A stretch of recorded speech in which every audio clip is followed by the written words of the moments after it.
Watching Capital City Sunday. Following the President's State of the Union address, Alabama Senator Katie Britt delivered the Republican response from her home, criticizing Biden and calling for change.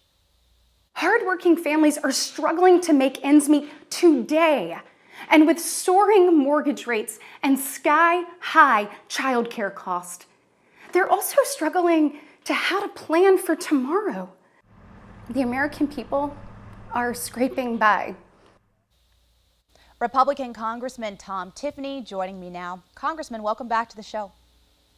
It's good to join you this weekend, Sarah. Of course. So in the Republican response given Thursday by Senator Katie Britt, she did impart the Republican messages on things like the economy, immigration, what have you, those big topics. But her tone is sparking a lot of conversation, many noting that it seemed overly dramatic. Now, if Republicans believe America is in decline under Biden, as that message was, do you think her tone hurt the importance of what Republicans want to convey? You know, I actually did not get a chance to see the rebuttal that was given by Senator Britt, but I know this much, that President Biden in his presentation last night, he was trying to convince the American people that they're better off now, you know, in regards to the economy, trying to tell people that they're better off, and as well as the border, foreign policy, all those things. And I don't think he delivered the message that he was hoping to, because the American people at this point, they understand inflation has hit them really hard. And it's in large part because of the deficit spending. So they've seen this. And he talked about reducing deficits. We've not reduced deficits out here in Washington, D.C. And then, of course, I thought it was really a disastrous exchange that he had in regards to the border.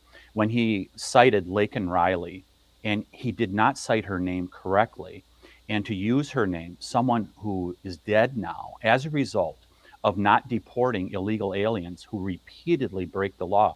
And by the way, Sarah, that has happened in Wisconsin also in my district. There's a man who is no longer alive. His 3 daughters no longer have a father as a result of a repeat offender, drunk driving offender in northern Wisconsin who ran a guy off from the road.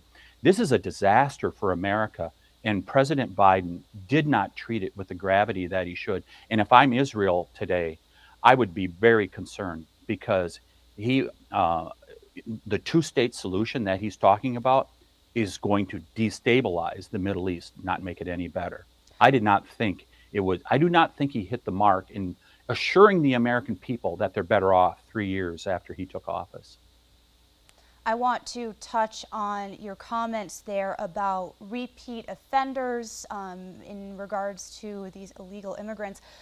Shouldn't the conversation be changing the legal system if you're seeing repeat offenders who are, being somehow let go by that system? Shouldn't it be more of a conversation of how the legal system operates as opposed to the trouble at the border?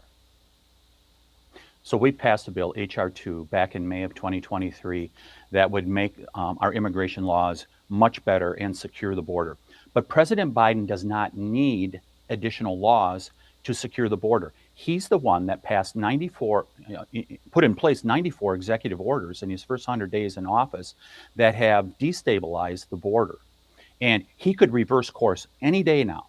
He could do it today if he chose to, and secure our border. We had that 4 years ago. And the American people are seeing the damage that's being done when then candidate Biden in 2020 said, we're going to let people in this country. And boy, has he ever, to the detriment of Americans. When former President Trump was in office, he did attempt to use his executive authority to shut down the border, but he was blocked by the courts. That same thing is something that, should Biden take executive action to do just what you're saying, could be another legal argument. So what other solutions are out there? Because it doesn't seem like it's just an easy, the president shuts down the border. There have been blockades at these attempts in the past.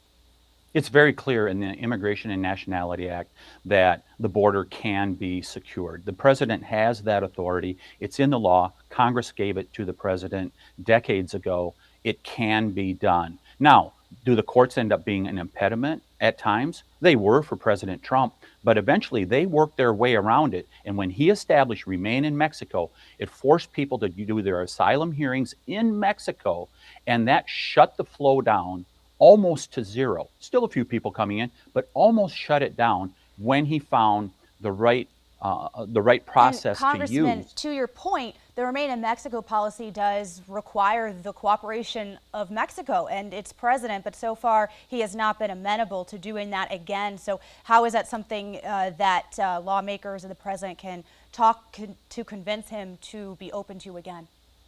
Yeah, this president in Mexico has been resistant. You're absolutely right. But when President Trump was in office, he used every lever he has in order to make sure that Mexico was working with us. He accomplished that and was able to establish Remain in Mexico.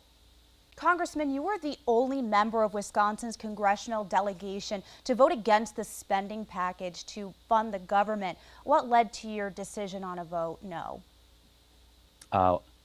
Look at interest rates now in America as a result of the deficit spending that's been going on for a number of years. I mean, you look at the previous 2 years, the first 2 years of the Biden presidency, the incredible amount of spending. He was warned this is going to lead to inflation. We have to get control of government spending. That's why I voted against it. We're actually spending more money than under the Nancy Pelosi budgets. That's unacceptable because it's really harming the American people. Higher interest rates and inflation that is reducing the spending power that people have in their pockets.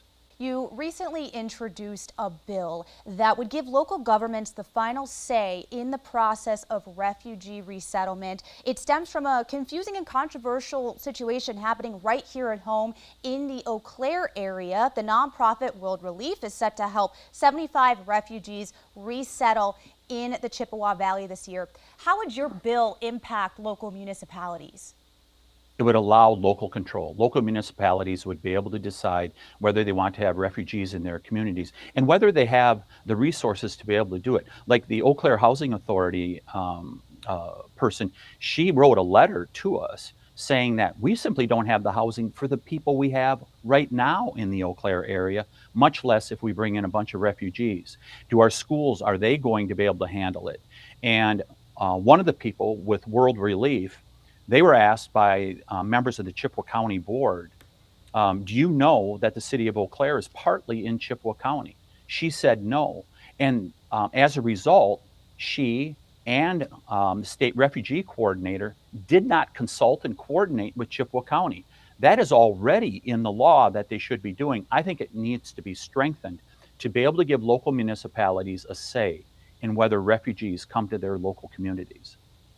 You talk about resources, Congressman. How do you respond to criticism that a bill like this can further burden local governments, for instance, with additional meeting requirements that might slow the process, or potentially, in another sense, further stigmatize refugees?